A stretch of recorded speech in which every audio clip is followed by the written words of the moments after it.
Hey guys, this is Tina B. And Charmaine G. We're here to talk about the messiness of life. It's ugly. And it's raw. It's real. And it's a freaking game. It's whack-a-mole. Whack-a-mole! Whack-a-mole. Whack-a-mole! Whack-a-mole. Whack-a-mole! This is us. And our gift to you.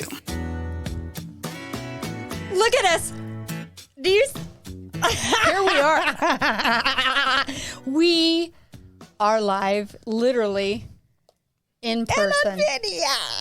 We're in person. This is a landmark day for us. I'm not going to lie to you. Well, mostly for me, because Charmaine doesn't care. She doesn't mind being on video. And me, I don't like it. I'm not photogenic. Like, I'm comfortable with what I look like, just, you know. But I don't put a camera or a video camera. Like, there's shit that shows up on my face that's not, I don't know where it comes from.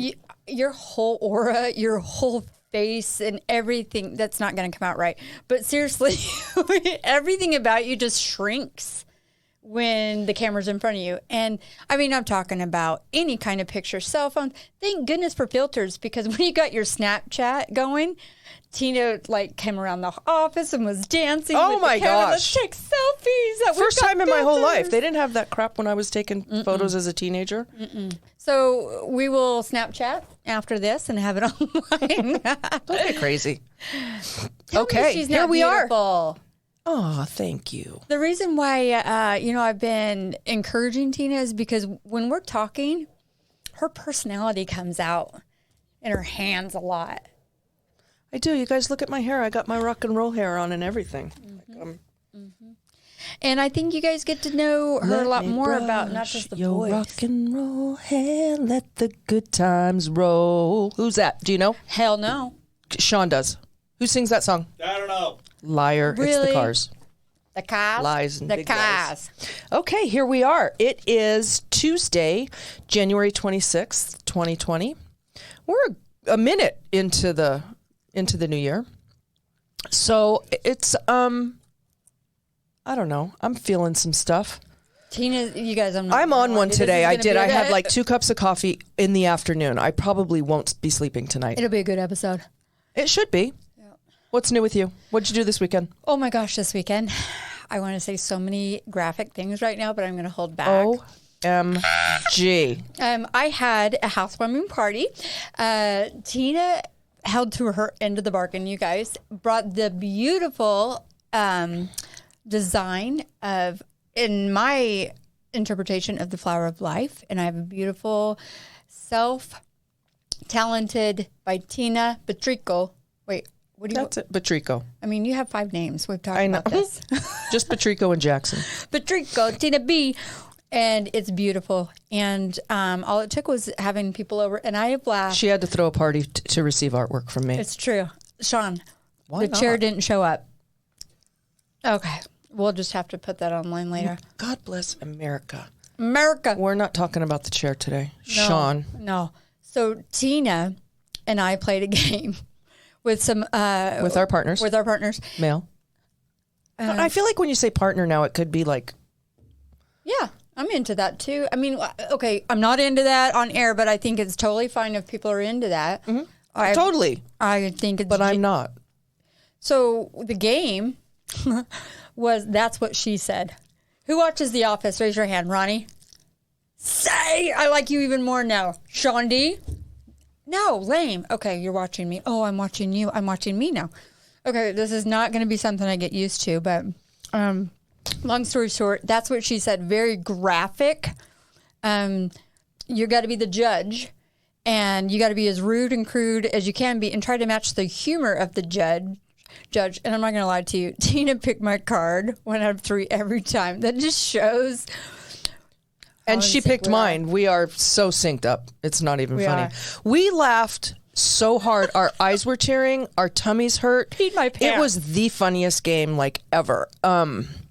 It's in the vein of Cards Against Humanity.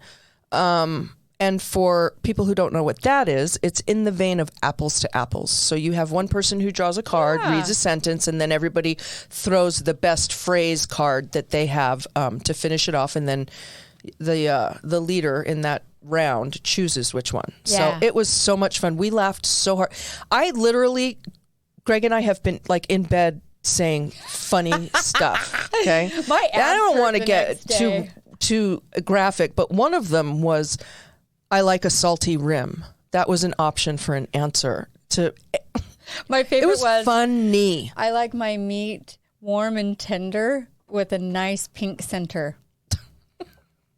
Okay, so there's that. And it was lovely to be at your home. Thank you. I went to Charmaine's new house, and it's lovely, beautiful. It kind of looks like a museum a little bit.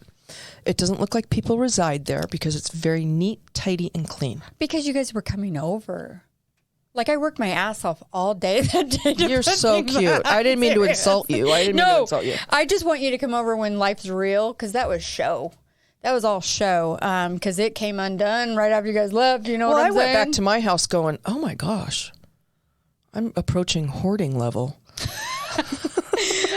Not really. You've seen my garage. It's half of it's in the garage still, to where I'm like, hey, you want something? Come and get it. You want it? You can have it. Oh, I definitely tagged a couple of objects in her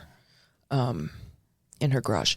So we did that this weekend. We went to Brian Head on Sunday. That looked fun. Brian Head, for those of you who are not from here, is the nearest ski resort up above Cedar City, Utah. And we went tubing. We do ski and snowboard, but this time we just went tubing. And I got to tell you, we had a freaking blast. It was fun. 19 degrees up there, and the flurries didn't stop for 4 hours. Well, at first I was like, oh my gosh, I'm going home. I'll wait in the car with some hot cocoa. But once we got in there, you sweat your balls off. Well, yeah, you've got like layers and layers, and then you can't forget this.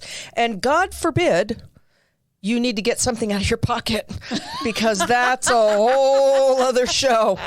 That's pulling gloves off and fishing around. Where did I put that? Oh, it's inside my bib overalls in the side pocket of my yoga pants. That's where my phone was, and I wanted to take pictures.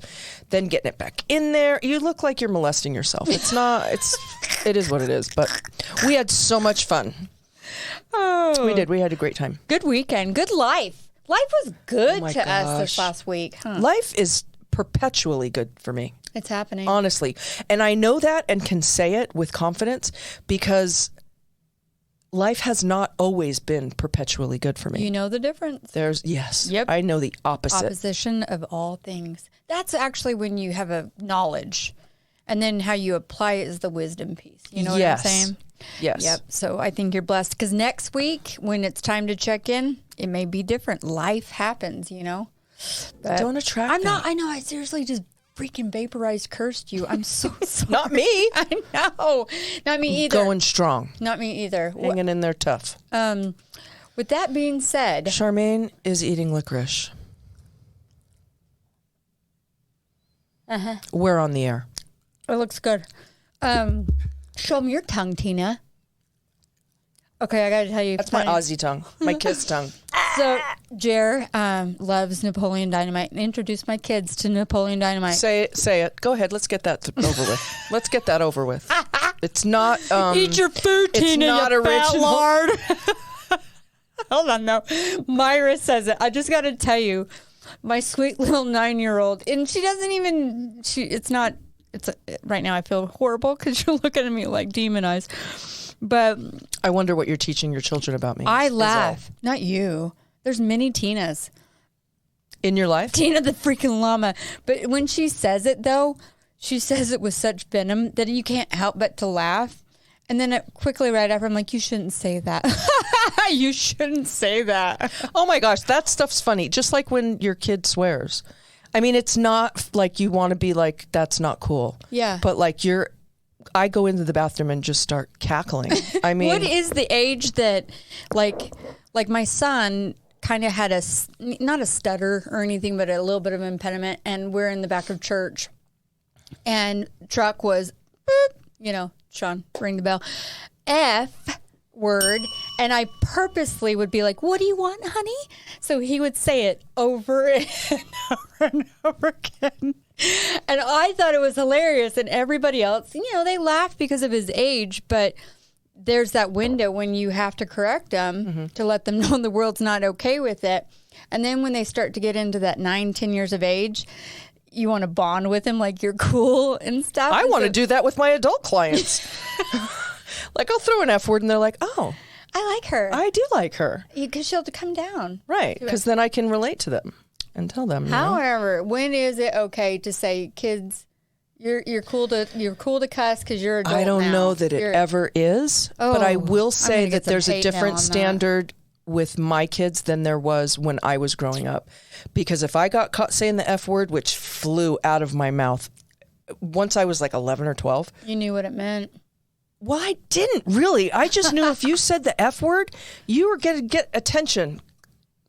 Oh, here it comes. Sean D. My child doesn't swear Never. until I heard him say the C word. Oh, my That's God, the me. worst. That's like That's not even a cuss word. that's not like, beginner cussing horrible. at all. Oh, no, You no. work up He went, to that. He went postgraduate right away.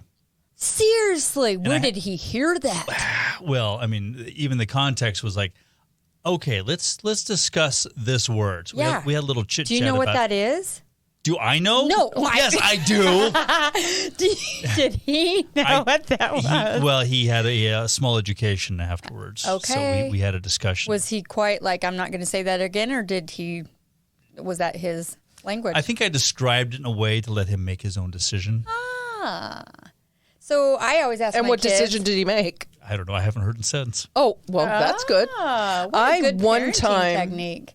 time sent a voice memo to Marissa from Samantha, and Marissa was at the movies with her friend Albert. They were just friends, and she and I were like laying on my bed just being goofy, and I recorded her saying, "How's the movie, bitch?" She was like 6 or 7. I didn't teach her that. It's quiet, uncomfortable. Moving on. No. So I sent it, and Marissa had to leave the theater because she was laughing so hard. And to hear, and like Samantha didn't pronounce her R's when she was young. She speaks well now, but when she was little, she would call Marissa like Mawissa, And so when she said that, it came out in this. It was very, very funny. It was something we re-listened to over and over, and it was very funny. I hope you can find it because I'd love to hear it. I have it somewhere. I think on my computer, perhaps. The first question I ask my kids as soon as they Landon says they said the dip S word this morning. I'm like, dipshit, because I was clarifying. He's like, I yeah. like it. I like And his I'm like, style. You shouldn't say that. I mean, like at The the same dip time, S word. Yeah, the dip S word. But he'll go behind closed doors with his headphones on, playing video games, and F this, F that. And I open the door. I'm like, who are you talking to like that? And I said, where are you hearing this? And he's like, he just freezes because I don't drop bombs like that in front of my kids. However, though, it's the rite of passage.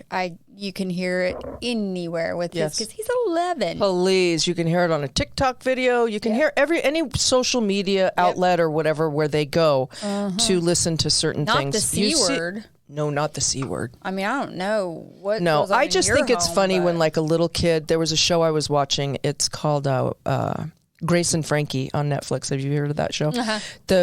Their daughter has a little girl who's like 4, and she's at the sink washing her hands, and her like step grandfather comes in, and she goes, "This fucking guy."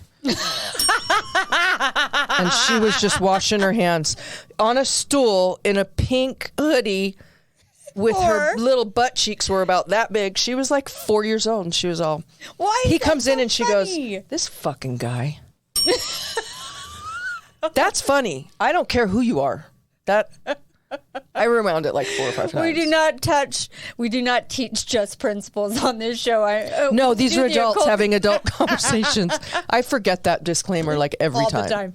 All the time. We're thinking about maybe redoing our intro, and I'll have to just make that a part of that so we don't have to remember to say That's it. a good call. So about 10 minutes in before the segue into our second half, let's drop the topic because I feel like we could cover this.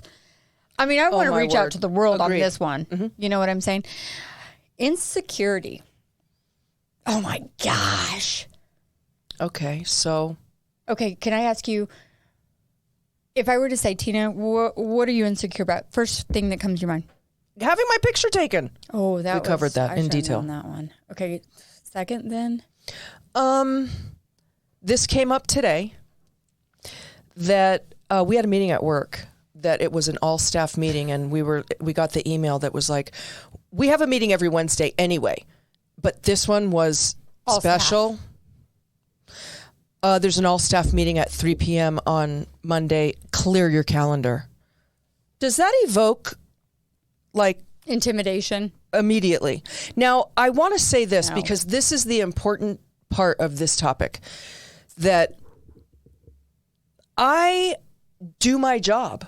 Well, Like, I'm good at it. I have a lot of confidence. I'm secure in what I'm doing. I don't need a lot of supervision. I'm a self-starter. Like, it's like, I'm not saying that to toot my own horn. I'm saying that because that is not congruent with the feeling I got that we're having an all-staff meeting. In an email. Why do you want everybody in the same room when we meet once a week, for the most part? I'm not bagging on it. I'm just saying there's a different thing about it. There's like a whole, oh, shit is hitting the fan. Shit is hitting the fan. What did I Somebody's do? getting fired. They know I was late the other day. Like, all this stuff starts coming up for me. And then I start going, well, they have to write me up a couple of times before they can actually really like lay me off. Like, it goes, I'll take that to the nth degree. Do you think you were the only one? Hell no. I went and talked to my cohort and I said, the all staff meeting, does anybody know what that's about? And she was like, hell no, I don't. Are you sure you don't know? No, I don't know either. You know, maybe we're all getting fired. Like, it was a whole thing, but it brought up, I can't speak for anybody else, but for me, it brought up everything. Like, I should have finished getting my degree. Like, it's all this stuff. Do you know what I'm saying? Come on. I'm like, okay. They've got somebody lined up for my position. I'm probably going to have to get an EBT card. I know how to apply for benefits I might have to do some very hard work for gas. I don't know. I get that way. It gets like that for me. So, Over an email, clear your calendars. Oh, please. It takes nothing to set that part of me off. Now, keep in mind, I've mentioned this 100 times before. I did not grow up in a home that was like, I had girlfriends and like, I'd maybe be at their house after school and their mom would have like milk and cookies. Oh, good moms. Anyway, or snacks, or there was a bottle of whipped cream and we'd be eating that. Like, that shit did not go on in my house. My mom would be like, what the fuck are you doing? Put that back. It's expensive. It's dinner time. It was expensive. I only buy it to That's look for at company. Okay. So when your mother says that's for company in like a really, that's for company, you immediately feel what? Well, I'm not as good as company. I mean, I fucking live here and I do the dishes. I vacuum. No, but the whipped cream's for company. The coffee cake, that's for company. Cream. You did not earn it. No, I didn't, So apparently. you're saying your mom created your insecurities is what you're saying. My mother, God rest her soul. I don't want to blame her. Let's just blame it all on my dad. Okay, that works. So no, in all actuality, you're not born with them. You're not born with these insecurities. No. Okay, ask me. I have one more thing to say. Okay. Along those lines. Okay. Like, I remember going to my girlfriend's house and the girl would be like, I'm gonna join the swim team. And the mom would be like, oh my gosh, I'm so happy for you right now. Like, I can't even believe you took the initiative. You are so, and then my mom would be like, where are you getting money for the uniform? Who's taking you there and back? Who do you think you are? What do you think this is, the YMCA? Right. Like, that's the way, there's two different versions of that. So I wanted to say that to set the tone for, I don't come from that. I give that to my children now because I feel like I broke that cycle. Good call. There's still that edge Good to call. me, but I don't, when my kids come to me with something that they're proud of, I don't put it down. You like, don't stomp No, my it. parents Yeah. were like, what? Yeah. Don't ever come in the house crying. Well, my that's dad hard took to me out please. back and taught me to box. Yeah. That's some quality parenting. Well, you maybe thought that, you're going to need that skill someday, so you might as well learn how to beat the shit out of everybody. Right. And they weren't like, turn the other cheek. I mean, and we went to church. Like, I know, Yeah. turn the other cheek. Yeah, eye for an eye, too. No, but he's like, if you turn the other cheek, they're going to hit that one too. Be prepared. Put up your Speaking jukes. of cheek, before we get going, my daughter taught me a lesson. I'm not going to lie to you. 9 years of age, we're playing with her. We're acting like we're going to put her in the freezer. Yeah, it sounds weird, but it was all in fun. It You was all a told your joke. child you were going to put her in the freezer? It's going to go the wrong way, no matter however I say it. Who's I gave scared her a for Charmaine's wedgie. children? Don't be. I'm a good mom. We were giving her a wedgie, and I'm like, I'm We? going to put you in the freezer. Who's we? Yeah, okay, no, get back on track here. I'm trying to prove a Okay, point. sorry, I'll be quiet. And speaking of eye for eye, don't turn the other cheek. She full on punches me, close fist, like a pop. And I hit my teeth, like good on my teeth. And I thought, what the hell? And I didn't say it. I shocked and I was like, you don't ever hit your mom like that. And I thought for a second, I was like, Your 8-year-old clocked you. clocked me in the face like a go on, like no holds barred. No blood, no anything. What Just provoked her? she literally thought I was going to put her in the freezer because she cried and she melted down. And I went and soothed her in the corner for a while. But I sat there for a second, stunned, like, da-da-da-da-da, and I said, I'm so proud of her.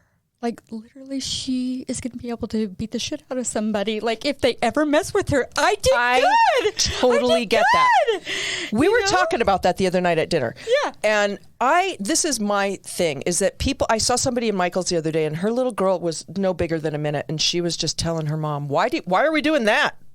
Why can't I have that? Well, I have other things for you. What are those other things? Like, she was just giving her mom the business, you know?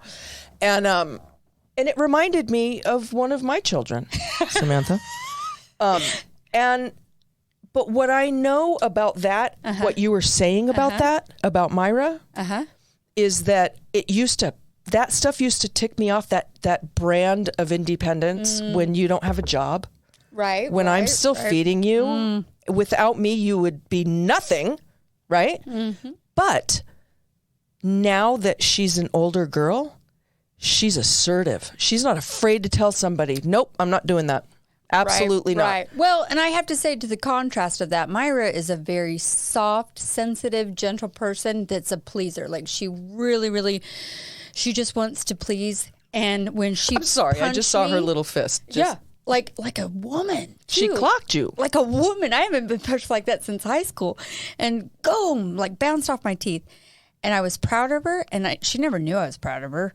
I'm never going to tell her, but at the same time, I instantly thought of her at 16 years of age and me and her just rolling on the ground. Oh, that will probably I was happen. like, oh, shit.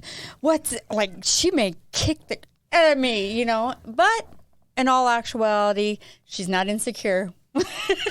We were painting Samantha's room yesterday, me and my 2 daughters. And we were talking about something Samantha said to me over a year ago that was very hurtful. Okay. She was in a place where she was just like anti-parents or authority of any kind. She's moved past it. But, and I said to her, you have to realize, you have to be, she was like, oh, I didn't mean it. And I said, when you hurt somebody's feelings and you say something like that, you have to like back assess it up. And look, because when you hurt somebody, it's not fun and games anymore. You've hurt somebody and that needs your attention. Sometimes it doesn't come back. Like sometimes you can't take it back and it stains you. You know, like we were talking to one of our clinicians outside when we were leaving and said, what are you insecure about? Just try to get fillers out because 90% of the people will give you a physical trait, a physical attribute that they're insecure about. Their And boobs aren't big enough. Their legs are too short. His was intelligence. And I Now, thought, get out. Not JD. Yeah. Another JD. Yeah. But seriously, I thought, wow, why would he even go there? Because like he's one of the brilliant men I know. And then he talked about how it started for him as a peer of his said he had a dog nose. And so his teachers would call him D- Davy. What's a dog nose? Oy vey, people, realize what you say hurts. We'll be back. This is Whack-A-Mole with Tina B and Charmaine G. Raw discussion about the messiness of life. We're going to take a quick break, and we'll be right back with more Whack-A-Mole.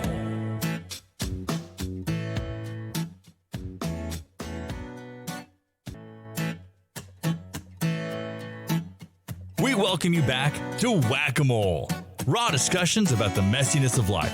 Now, here are your hosts, Tina B and Charmaine G. I'm all alone in the studio. Psych, everyone. Just kidding. Tina ran out to the car for her notes because we were winging it. Not really, because we can fly anything off the cuff. But to buy some airtime, we have a guest with us in the studio. She's actually an observer because she's like getting into the field of podcasting herself. She feels like, hey, what do I want to put out there? But instantly, I was attracted to her item, her topics of what's your experience buying a home? Loaded freaking gun. That's all I got to say.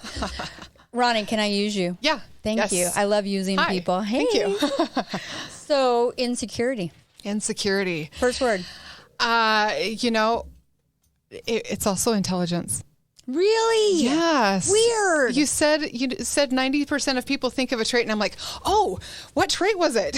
Yeah. Is it my teeth? Is it my butt? Is it my 40-year-old wrinkle? No. But you said that, and I was like, oh, what is it? But because the very first thing that I thought was, it's not appearing as intelligent as I want to be. Like, I want to know. I really want to be competent about whatever it is that I'm talking about, or whatever the conversation is. So you don't come off you don't feel like you come off smart enough. Yeah. Well, it's always do I appear? Do I appear as I'm coming off smart enough? And do you think you're smart enough? Yes. Wow. I want other people to think I'm smart enough too. That makes so much sense. And that's actually in the top 5. Oh, really? What people are What people think. Yeah. Well, I want people to think I'm smart enough. Yeah. Right. I want people to think I'm smart enough. Hence why Tina went into her spiral. It doesn't take much, but when she went into her spiral, you're welcome. All I did was say we need to have it all staff, and she's like, shit. And I was standing in the bread line. And for real. Seriously, Jay texts me afterwards like, how did it go? I'm like, pretty good. Everybody thought they were getting fired, or like I was going to fire people. That's weird. I do not put off that vibe at all. And she's absolutely right. We work for the government, so it takes layers upon layers to fire people, actually. But intelligence is a huge thing because so many people, and we identified this in a professional setting, feel like the acronym behind your name, it identifies your intelligence. That's true. And that's unfortunate because there's so much experience that you can gain, not just the street smart, not just the skill set of whatever it is, office management or anything, time management, skills like that. But interpersonal skills, you can really do anything. If you can know how to talk to people and reach people, you can work in any industry. And that's unkept. Yes, there's an aspect of that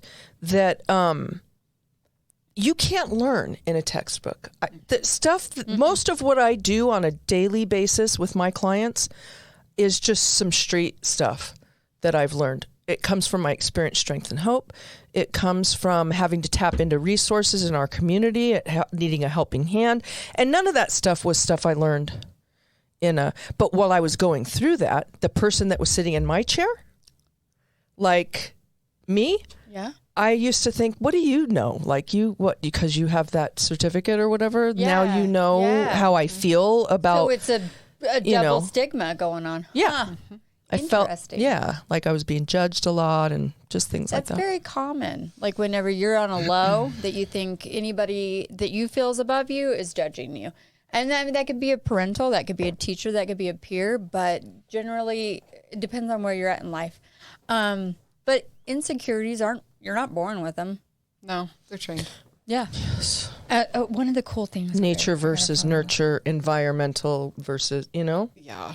So many things. I'm going to look this up. Contribute to that. Okay, so I have some notes. I don't like reading them verbatim, but there's some really good stuff in here. Hiding our insecurities are a futile effort as they are only temporary solutions. We usually cannot hide something we are insecure about 100% of the time. And even if we could, it would be exhausting.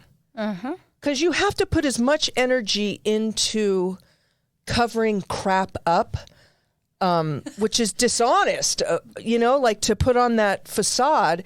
And then you have to remember the facade. Like, what did I tell Ronnie as opposed to what I might have told her to make myself feel better? Would I say something different to Charmaine because of the level of our friendship than I would to Ronnie because I don't really know her yet? Like, it's all such a fake out, man. It's such a fake out. And it's anxiety inducing. Yeah. Like, like you can work yourself up so much trying to manage the lies, what other people think.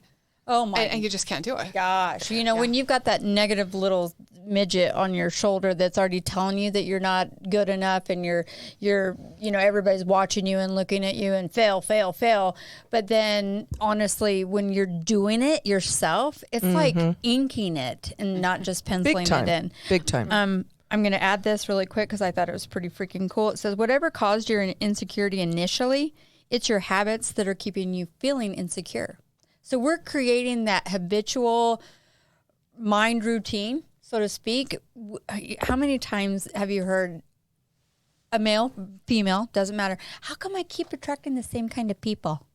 Oh my goodness. That's a whole podcast in itself. Yeah. There is so What's much wrong to with say me? about that. Yes. Yeah. My magnet's off. And I'm like, yeah, it is. That's called insecurity. Like, you will lower yourself because that's how you feel. And you're going to attract that over and over and over again until you feel better about yourself. So this is huge. I had, as a member of a 12-step program, I had somebody tell me back in the 90s when I first ventured out into that 12-step program that once you start to look at the hard facts of your dishonesty, all of this behavior, whether it be insecurity driven or driven by anything else, it's all just behavior. Once you look at that for what it is and start to heal that part of yourself, you start to attract different people. Oh, yeah. And that is 100% true for me. It took a long time. Yeah. Because I've been tangled up with some idiots for sure. Some people, some men who, men who didn't have a lot of respect for women because that's what I was raised with. I'm not blaming it on anybody. I'm just saying that I was shown that. And so and then I couldn't not do it because I didn't know anything else. But once I started to know more things and value yourself. Huge. I attracted a completely different person. Not just men, women too. People that were coming into my life that I would once admire. That quality of somebody, I'm like, that's not my caliber. Like, I don't got no business being with the people who pay their bills on time. What I like most about you, Tina B, like, I am never going to be honest.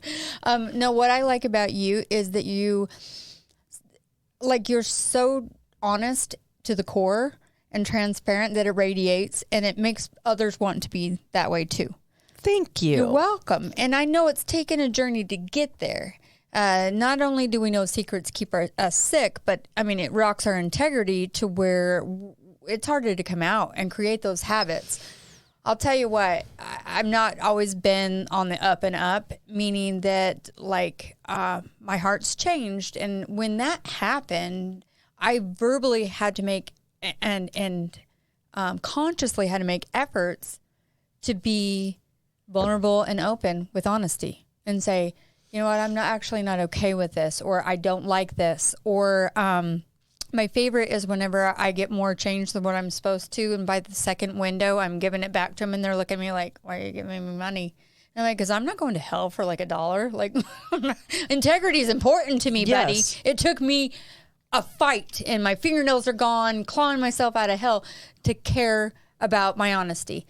And that ties to my security of who I feel like I am. Yes. You know what I'm saying? And once I started to show people who I really was, not only was there huge freedom in that, huge freedom, there's also, you're honoring your own integrity. When you're trying to be something that you're not, I don't care who you are. That's dishonest. It's going to catch up with you. It will catch up with you. It's a facade. It's an acting role. It's not authentic. So once I learned that you guys saw me at the beginning of the podcast. I can be a total basket case, and I'm fine with that. Right. I am 100% I'm fine totally with that. fine with it, too. I'm fine with exactly what's going on in my life right now. I feel secure about it. I feel I'm happy in it. But it took me decades. Like my 20s were horrible. I mean, my mom had just died and I was just trying to cling on to whatever friends. But it really wasn't until I got into recovery of sorts that I started to peel back some of those layers. And I was like, God made this. He made this. And who are you to say that it's not good enough for other people? And then ultimately, the more mature I got and more the decades went by, and at my age, in the 5th decade of my life, I'm like, I don't need your approval. Mm-hmm. And by doing that, it's paradoxical because by doing that, I got exactly what I was seeking when I was not being authentic. Mm-hmm. You know, what's interesting is when you actually can peel the layers and you're maybe in a one-on-one conversation and you talk about, man, I'm really insecure about my butt, like the cheese and the dimples. I mean, I don't even have to do anything there. I think, like I buy all these creams and I massage it like they tell you to do online and they're still freaking there. And like I don't want anybody to see my butt. It's unlovable. That's butt is unlovable. You know what I mean? That's what goes on in my head. Hell? That's not Really? lovable. Look at my butt. But I've seen your butt. I'm just kidding. It's not bad. I'm only saying that because in our mind, like we make it up. In all actuality, totally. We make those things up. And why I say that is because when you get to talk to somebody one-on-one and you actually talk about, and you're in a safe place, you can talk yourself out of that insecurity. You can feel where it derived from. Where did it come from? And what are you going to do about it? Live like this unhappy? To be honest with you, I can express to you one of my biggest things I'm going to do this next week is ask everybody, Sean, what is your biggest insecurity? Right off the top of your head. I think this is a good experiment. I don't know.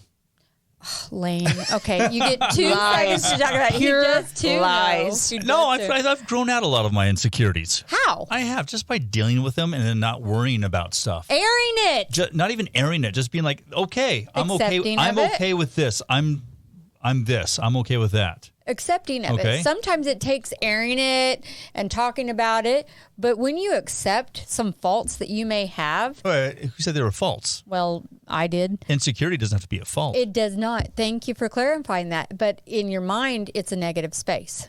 It has been, yes. Okay. So when you tie it together and you're able to accept that, you're really getting in your own skin. Like you're really coming into maturity level to where that's where you want to be in life. Working through those insecurities and realizing it's a step, it's the next step.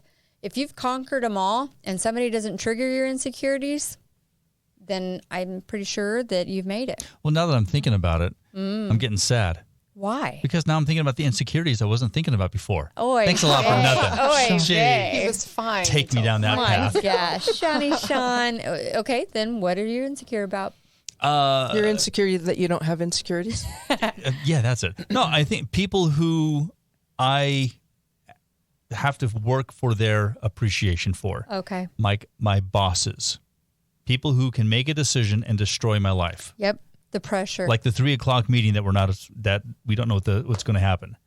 So I worry about making sure that those who are in authority figures that control my livelihood, Yeah. that they're happy. Yeah. That what I'm doing is okay for them. So I'm always worried about that. Okay. I'm going to tie that in because when Tina came in and going, am I going to get fired?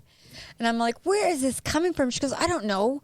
Do you ever, like, if you don't know what something's going on and you're kind of like in the dark about something, you create paranoia? I'm like, every month I do that, like right before I start my period. Mm-hmm. I'm not alone in this? And she just looks at me like, I don't get one of those Well, how many anymore. times have you guys I'm been just fired? in a perpetual state of insecurity. I've never been Tina, how fired. many times have you been fired? Oh my gosh. One time when I was 18 years old. How many times have you been laid off? Never. Never, Charmaine? Never. Neither. Okay. Well, that one time of being fired, that's enough to kind of, I've been fired. Trauma. I've been fired and let go a number of times. It's radio. So it's happened to me at 5:05 in the morning in the parking garage. Hey, we don't need you anymore. Give us your key card. Oh, So you're like on yeah. one eye open. Yeah, yeah. Traumatizing. That's like somebody yanking the rug. Oh, that was the literally. Okay, no. Out from underneath That's when your the feet. cops came to have me escorted out of the building. What? Yeah. That's a Sean, good what did It's a you whole do, story. man? You see, everybody says that. What did I do? What's her name? No. No, I'm just kidding. But when I told people in town that I was working what had happened, their response was, "Yeah, that guy does that to people."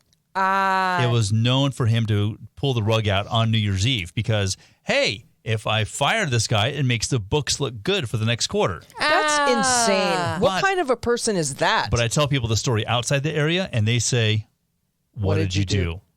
So That makes sense. when that came out of my mouth, I felt fraudulent to the topic. And I'll tell you why. Because I assumed you did something. you might as well because ask of, me how I was dressed. Because of his actions. But I know you, and I know you have integrity, and I know you have value in this field of work. It's your life. Yeah. Passionate. Mm-hmm. And So so, I being, apologize. being that passionate, I butt heads with other people who are in control of that business. So my passion interferes with their authority. So the threat of them having the decision of your livelihood Yeah. creates insecurity. I get that. Because it takes away not just my livelihood, but it takes away my ego and myself because I invest in what I'm doing. So if somebody pulls it out, then it's not just you're fired, it's you hate and have destroyed everything that I've poured my heart into. It's And like you it's know a how that breakup. It's a feels. divorce. It's Oh yeah, horrible. your identity's lost. Yeah. You know how that feels, and you've had to pick yourself back up. So I've been here at the college for 10 years. I still worry about it. I was nothing nominated. valid. For I was that. nominated for Staff Member of the Year. I get constant And the next positive day you were feedback. thinking, boy, I'm going to be on the breadline. Yes, I always worry about that. It's always in the back of my mind. I'm Target like, now on I my got the best back. gig in my life. Because when But I'm we still worried. work, we go into the job. This is for me only. I go into the job. I'm going to give my best. I'm passionate about it, or I would about the work, or I would not have applied for it. Now, I will tell you, sidebar. There have been times that I took a job because I needed the money, and those were the jobs I was the most unhappy being in. Because Those just I ended was up on VHS. It's okay. Thanks, Sean. Are you a Download fan? 99 cents. Actually, it was a Betamax I got. Anyway, go ahead. Okay, 1982. Anyway, That I know that because I had one in 1982. My parents did. So I was kind of on a roll here. Jobs you had to take Yeah. just to Oh, make it. and I know that because the person who hired me, I had no respect for them, but I hung out. There's a local restaurant in town. I'm not going to say the name. It's one of the better restaurants, been here for a while. They serve great food. It was very easy to sell their food. That was my business for a long time. I loved interacting with people. I loved giving perfect service. I loved it. And I made a lot of money doing it. Okay. They were the biggest assholes to work for. They call themselves a mom and pop. What do you think when you say mom and pop? You think Like a- the dad's out there in the back Yeah, like an sweeping. honest and family, low they're like, diner, hey, yeah. Tina, welcome. We're so happy to see you. These people were jerks, man. And so it was difficult to work for them. But I sacrificed my integrity and what I knew I needed emotionally, mentally, whatever, and they were not going to deliver. It was a lose-lose situation. Okay. Now I've gone into other jobs like the one I'm currently in where I immediately felt valued in the interview. And then I felt valued when I got the call that I got the job. I continue to feel valid every day. And it's not until I think about it. I had a conversation with somebody today that said, around here, not at the job. It was at a past job I called and I was like, oh, my name's Tina B. And I used to work there and, oh yeah. And why did you leave? And I said, I just needed something. I needed to stretch out a little bit. I needed something new. I needed to grow. And there were no opportunities there. Well, she just went on a rant. Tell me there aren't. I can't get full time. I'm underused and overqualified and I know that. I know that It's feeling. almost like leave no man behind. feeling. No, and when you love your job, what these dipshits don't know is that when you love your job, you're attracting business to you. You're attracting it.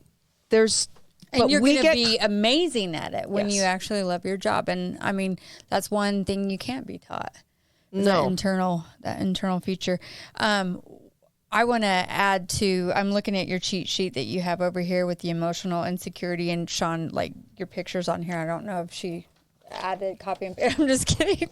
No, I superimposed that in there. It says if you're triggered by perceiving oneself to be vulnerable or inferior in some way, or a sense of vulnerability or instability which threatens one's self-image or ego. So you feel threatened, that you always live in that fear stage. And that's just an emotional insecurity. There's a difference there, though, between self-image and ego. Yeah. Because ego is a fake out. Ego is a that mask. constant chatter box in the back of your head that will not shut up. It will take you either way. It's cool. It will either take you in a. It's gonna tell it.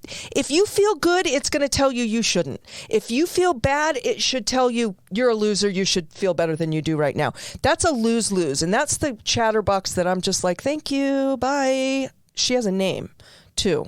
What's her Go name? over there, Maria. Maria. Mm-hmm. Whoa, she sounds like a She's named after a woman that I knew in my 20s who was the most horrible person. From a moral, ethical, intellectual, she was horrible. Freaking Maria. She was a thief. She stole jewelry from people. Like, she was just a disaster. Anyway, intimidating. so she's the worst image, and that's the name of hers. So I just go, okay, Maria, you're done. Maria, leave me alone, Maria. But the difference between what they're saying here, self-image and ego. So the ego's a fake out. Self-image is, this is my definition. Don't email me that, you found some Freudian crap from the 50s that you need to enlighten me about. This is my opinion. Self-image is something that you create through yourself.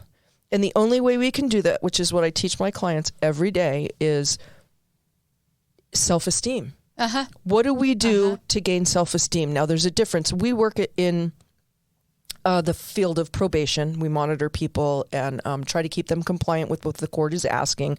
We kind of get in there as a liaison and help them and make these resources available to them so that they can be successful. Mm-hmm. So, but some of them say, just tell me what I need to do to look good in front of the judge. No depth. Nope. You're done. We're not about, I'll tell them I'll make a list and you can just check it off as you go. Yep. That's a But Band-Aid. what we're really here to do, we're here to do things that make us feel good about who we are. When you get up in the morning, and as a drug addict, if you're strung out and you're newly sober, going and filling out paperwork is overwhelming. Mm-hmm. Going to the grocery store, getting your kids off to school, all Looking these for a little job that tasks you've been are told no. so overwhelming. Mm-hmm. And the only way that they stop being overwhelming is practice. Mm-hmm. And when you do them, I get that self-esteem. Sean's not going to give me self-esteem if he tells me, I think you're the best podcaster in the world. You're free to say that. But I think you're the best podcaster in the world. I believe it. Oh my! I believe it. Two dings for that one. That's funny, Sean, and that's cool. But I have to do the work. Yeah. He can say that. If I don't feel good about what I'm putting out there, then I'm not going to get any self-esteem out of that. Your belief system is what you build, and if you have somebody that's telling you something that you don't believe about yourself, you can't even penetrate that wall. No, it's an inside job. Yep, and it can change. So, I want people to look through this next entire week and say, do I even like myself, and what do I like and what do I not? Because one of the biggest factors that we put out there in our work that we do is it's a strength-based approach. You can be told many, many times you're a piece of shit, you're never going to make it, in and out, you're black and white. Or the on opposite, paper. You're great, you're wonderful, you're this, you're that. Exactly. So it has to come from within. It's not an overnight thing. It's a process. But my biggest thing that I learned from a young age, that when I started to care, was put yourself around people. If you're not able to do it yourself, put yourself around people that you can exemplify from. You can gain that experience. People that have what you want. Yeah. That's a huge. Attract yourself to them, find them. Okay, listeners. Let's start attracting better, integral people in our life. Viewers. Beat the insecurity. Become who you want to be. Thanks for joining us. Oy vey! You've been listening to Whack-A-Mole with Tina B and Charmaine G. Follow us on Facebook and Twitter. Watch us on YouTube and subscribe to us on iTunes, Google Podcasts, Spotify, Pandora, or wherever you listen to podcasts. Join us next time for, well, whatever may happen with Tina B and Charmaine G on Whack-A-Mole.